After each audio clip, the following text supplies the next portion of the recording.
আমাদের মধ্যে রয়েছেন প্রখ্যাত স্বনামধন্য সন্ন্যাসী সঞ্জয় শাস্ত্রীজি মহারাজ। মহারাজ, আপনাকে স্বাগত। নমস্কার। আচ্ছা মহারাজ, আমরা যেটা জানতে পারলাম মিডিয়ার মাধ্যমে এবং যে আমাদের প্রদীপ্তানন্দ স্বামীজি অর্থাৎ কার্তিক মহারাজ আহ, পদ্মভূষণ পুরস্কারে ভূষিত হয়েছেন, তাকে সম্মান জানিয়েছে কেন্দ্র থেকে। তো এই বিষয়ে আপনার কি প্রতিক্রিয়া, আপনি কি বলছেন এটা নিয়ে? আমরা দেখলাম কালকে নবগ্রামে দুজনে একই মঞ্চে ছিলেন এবং একসঙ্গে আমরা দেখলাম, এই বিষয়ে আপনি কি বলবেন? শুধু নবগ্রামে নয়, বিভিন্ন জায়গাতেই হিন্দু রক্ষার কাজে যখন যেখানে দরকার সঞ্জয় শাস্ত্রী এবং কার্তিক মহারাজকে বাংলার মানুষ রাত্রি দুটোয় ডাকলেও পায়। এটা বাংলার সনাতনীদের একটা ভরসার জায়গা। যাই হোক, সেদিকটায় আমি যাব না। পরম পূজ্যপাদ স্বামী প্রদীপ্তানন্দজি ওরফে আমাদের সবার প্রিয় কার্তিক মহারাজ, প্রিয়ই বলুন আর অপ্রিয়ই বলুন, তিনি সবার কার্তিক মহারাজ।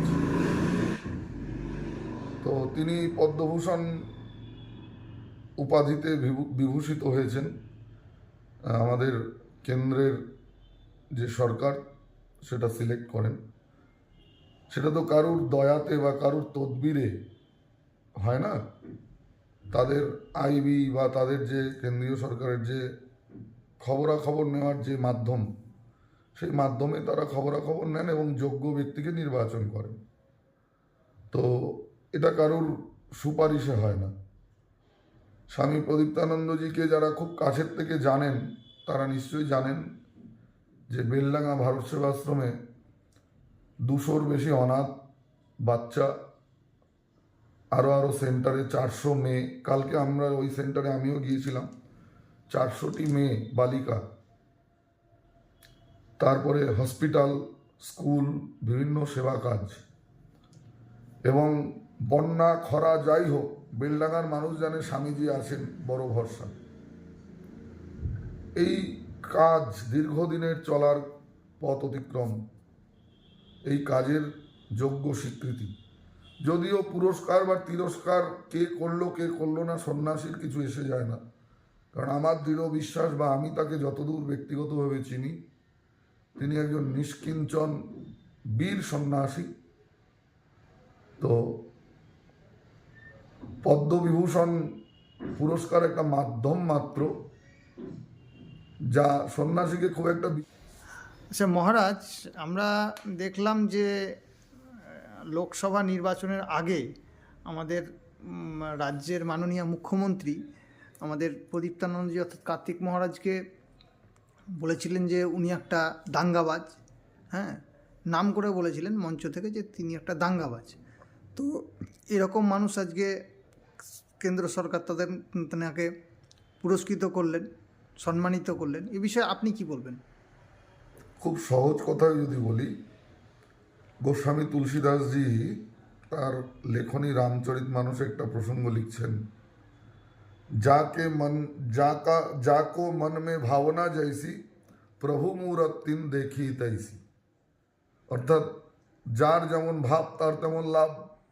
তো তিনি একজন সন্ন্যাসীর মধ্যে দাঙ্গাবাজ দেখছেন, তো এটা তার ভাব, তার দৃষ্টিভঙ্গি, তিনি দেখতেই পারেন। কিন্তু ব্যাপার হচ্ছে, যখন যখন স্বধর্মের প্রতি আঁচ আসবে, হিন্দু বিশেষ করে সনাতন হিন্দু ধর্ম যদি কোথাও আক্রান্ত হয় বা লাঞ্ছিত হয়, তখন ভারতবর্ষের ইতিহাস আছে প্রথম মুখর হন সন্ন্যাসীরা।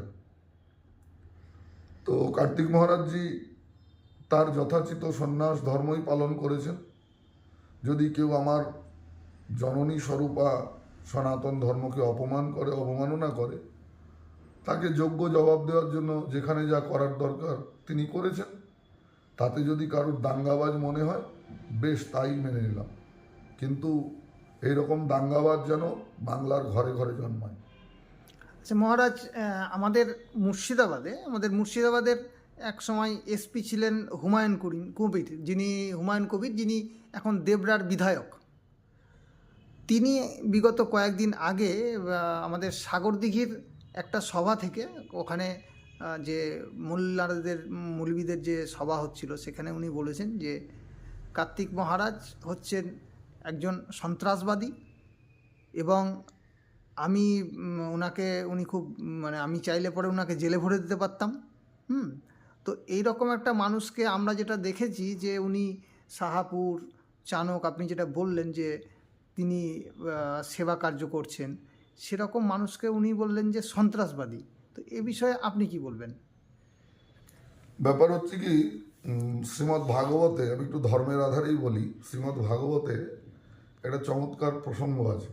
যেদিন ভগবান ছোট্ট কৃষ্ণ কালীয়দহের জলে ঝাঁপ দিলেন, সেদিন কালীয়নাগ তার সর্বাঙ্গ ছোবল দিয়ে নীল করে দিয়েছেন বিষে। তো নাগ পত্নীরা কালীয়নাগকে ভৎসনা করছে, তার স্ত্রীরাই, যে এত কোমল অঙ্গ, এত ছোট একটা দেব শিশু, দেবতা, যেখানে মা যশোদা খুব সন্তর্পণে চন্দন লেপন করেন, সেই কোমল অঙ্গটাকে তুমি ছুবলে ছুবলে নীল করে দিলে, তুমি নিষ্ঠুর। তখন কালীয়নাগ বলছেন যে প্রভু, আপনি বালক রূপে এলেও আমি জানি আপনি ভগবান। আজ আপনি আমার সাম্রাজ্যে এসেছেন, তো আপনি তো আমাকে সর্পজাতিতে জন্ম দিয়েছেন, পসার ভরা বীজ দিয়েই পাঠিয়েছেন, তাই আপনি আজকে আমার রাজ্যে এসেছেন, আপনাকে তো আমি বীজ দিয়েই স্বাগত জানাবো। তো সাপের সঙ্গে বন্ধুত্ব করলে তো বিষই পাওয়া যাবে, সে আর এর বেশি কী দেবে। তো হুমায়ুন কবিরের যেমন শিক্ষা, যেমন সংস্কার, আমি শুনেছি বক্তব্যটা, ওই লোকটা একজন নির্ভীক সন্ন্যাসী, সর্বত্যাগী সন্ন্যাসী সম্পর্কে ন্যূনতম সৌজন্যতা বোধ যার নেই, সে কিসের আইপিএস? বৃথা ধিক্কার তার শিক্ষাকে, ধিক্কার তার সংস্কারকে। এবং আমার মনে হয় তিনি ওই সর্পজাতিরই অন্তর্ভুক্ত। বিষ ছাড়া তো তার আর কিছু নেই, সে কী দেবে।